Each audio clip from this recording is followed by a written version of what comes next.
question was, how do we deal with investors in the real estate world? And should we? And of course the answer to that is, sure, we should deal with real estate investors. They bring us business as realtors. But the whole idea is this: they're looking for real estate agents who are experienced and who are knowledgeable in the investing world. That's a very simple process if you look at it carefully.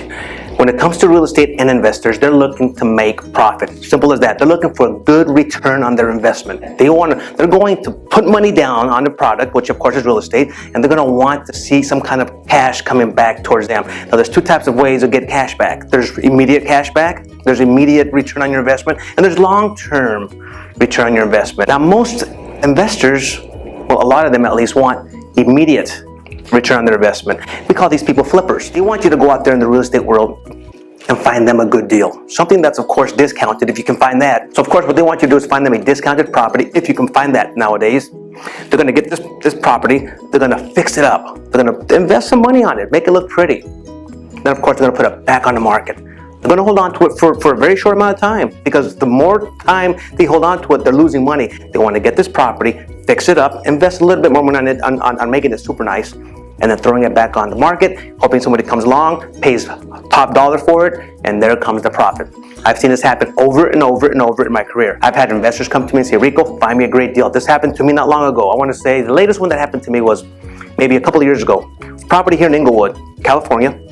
And I actually had the listing. And the listing was a house that was completely in shambles. I mean, it was in shambles.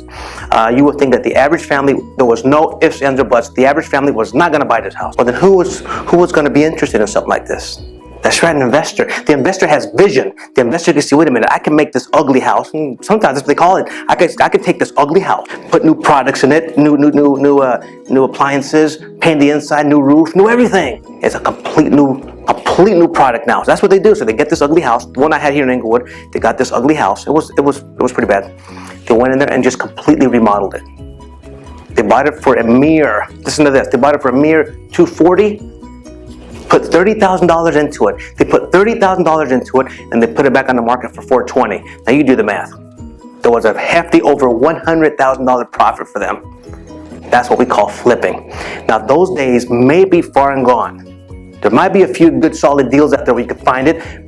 Investors come along, fix it, put it back in the market and make money. But most investors nowadays, what they're looking for is long-term return on their investment. And what that means is this: they get properties today, put their down payment, purchase a property, put renters in there, and as the renters are covering their mortgage payment, the renters go in there, start paying the rent, and that rent is used to pay the mortgage for the investor. That makes sense?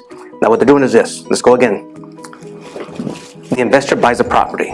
Investor now has a mortgage on this property. Let's assume that his payment is $1,000 on this property he just bought. The payment is $1,000. He puts renters in there. The renters now live in the house, and the renters pay, let's say, $1,500 per month. The payment to the investor is $1,000. The rent that's being paid is $1,500. That's a profit of what? That's right, $500. So every single month, the investor is making $500 profit. And in the long term, because we know real estate is cyclical, we know that in the long run, it's going to go up and up and up and up in value. What does the investor do? Eventually, when that property is way up here in value, what do? That's right, they sell it. And there he makes his long-term return on investment. Make sense? Do we want to deal with investors? Are you kidding me? Of course you want to. It's just that sometimes it's difficult. Sometimes it's difficult to find that one good, solid diamond in the rough. Sometimes it's hard to find that one good deal. And that's where you come in. You got to go out there and research it and find it. You help him buy this property, you get the commission. He fixes it up and sells it, he's going to hire you, you get the commission. There's double commission to be made. You're going to buy it for them, represent them on the buy, and you're going to represent them on the sale. Make sense? Hope that helps you. Mark Twain once said, buy land. They're not making any more of it. Investors know that. And Will Rogers once said, don't wait to buy real estate. Buy real estate and wait. Make sense? It's all cyclical. Investing. Is it a good thing? Are you kidding me? You with the real estate license, once you get your real estate license, listen up.